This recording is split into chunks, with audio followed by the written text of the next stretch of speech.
ਬੈਠੀ ਕਿੱਥੇ ਬੱਦਲਾਂ ਤੋਂ ਦੂਰ ਹੋਣੀ ਐ, ਮੇਰੇ ਵਾਂਗੂ ਉਹ ਵੀ ਮਜਬੂਰ ਹੋਣੀ ਐ। ਸੁਣਦੀ ਤਾਂ ਗੱਲ ਵੀ ਜ਼ਰੂਰ ਹੋਣੀ ਐ, ਸੁਣਦੀ ਤਾਂ ਗੱਲ ਵੀ ਜ਼ਰੂਰ ਹੋਣੀ ਐ। ਪਾਕ ਸੀ ਖੁੱਲਿਆਂ ਫਿਜ਼ਾਵਾਂ ਵਿੱਚ ਜੀ, ਕਾਸ਼ ਕਿਤੇ ਮਿਲ ਜਾਵੇ ਰਾਵਾਂ ਵਿੱਚ ਜੀ।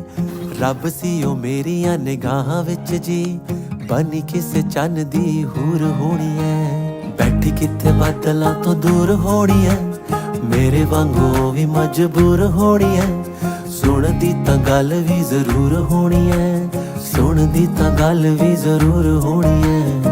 ਪੱਥਰਾਂ ਦੇ ਵਿੱਚ ਜਿਵੇਂ ਫੁੱਲ ਉੱਗਦੇ, ਅੱਜ ਕੱਲ ਸਾਥ ਯਾਰਾਂ ਕਿੱਥੇ ਪੁੱਗਦੇ। ਆਪਾਂ ਵੀ ਤਾਂ ਰਾਹੀ ਇਸ ਕਲ ਯੁੱਗ ਦੇ।